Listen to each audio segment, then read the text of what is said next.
À vrai dire, la visite prévue à partir de mercredi de Jean-Luc Mélenchon au Maroc est envisagée, discutée depuis plusieurs mois, presque un an,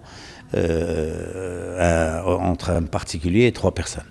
Farid Al-Amrani, député de la France Insoumise en France, c'est Mohamed Abdi, un ami de gauche au Maroc, mais également qui a fait de longues années au sein de la gauche française, et moi-même. Nous en avons parlé et finalement, les conditions n'ont pas permis que cette visite se fasse lors des premiers mois de cette année. Et il était prévu que Jean-Luc Mélenchon vienne au Festival d'Essaouira pour participer aux rencontres, au forum de débat qui se déroule en marge du Festival d'Essaouira. Cela n'a pas pu se faire également.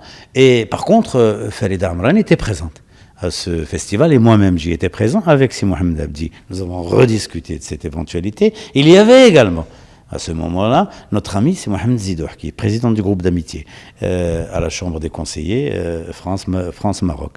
Et puis nous avons envisagé à ce moment-là que cette rencontre puisse avoir lieu au Maroc ou en France à partir du mois de septembre. Il était prévu à ce moment-là que je me rende en France pour une conférence que je devais donner dans un cadre étudiant, et ça aurait été l'occasion que je vois Jean-Luc Mélenchon.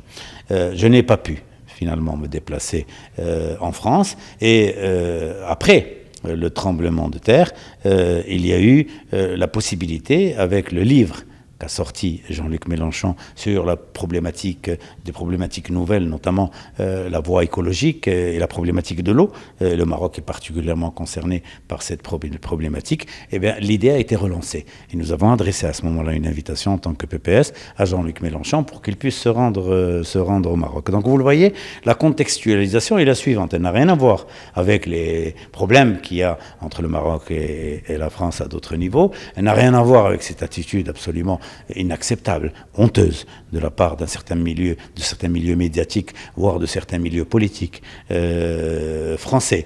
Et à ce sujet, j'aimerais dire la chose suivante, sur laquelle nous nous retrouvons avec Jean-Luc Mélenchon, et heureusement. Le Maroc se ferait son chemin. Le Maroc, en particulier après le tremblement de terre, à toute chose malheur est bon, eh bien, sous la houlette, sous la direction ferme, décisive, clairvoyante de Sa Majesté le Roi, a pris les mesures qu'il faut pour affronter ce tremblement de terre. Un formidable élan de solidarité a également accompagné le travail qui a été initié au plus haut niveau de l'État et par les différents corps constitués marocains. Le tissu associatif s'est embarqué là-dedans. Même les forces politiques, en tout cas certaines d'entre elles, dont le PPS, nous avons fait. Beaucoup de gens disent que nous n'avons rien fait.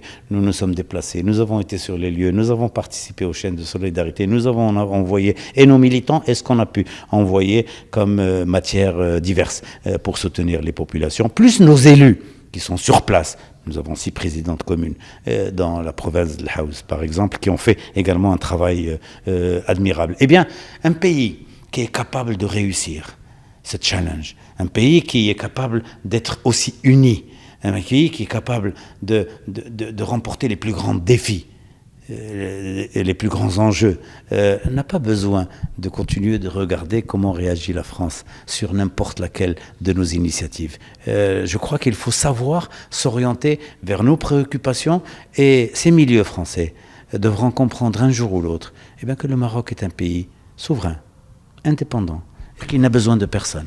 Le programme de la visite, il se déroulera à Marrakech.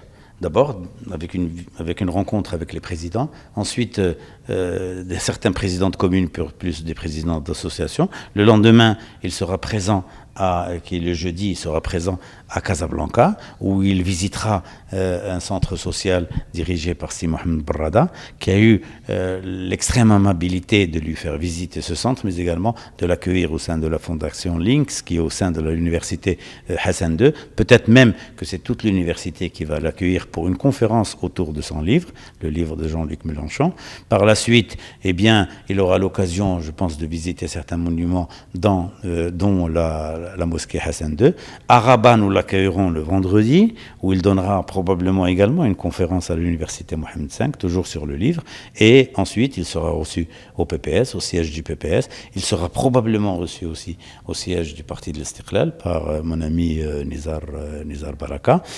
Si Mohamed Zidouh, qui sera dans ce parcours, lui organisera probablement une rencontre avec des parlementaires et un dîner qui sera chaleureux pour essayer de discuter avec avec une palette de militants et d'acteurs marocains à différents niveaux.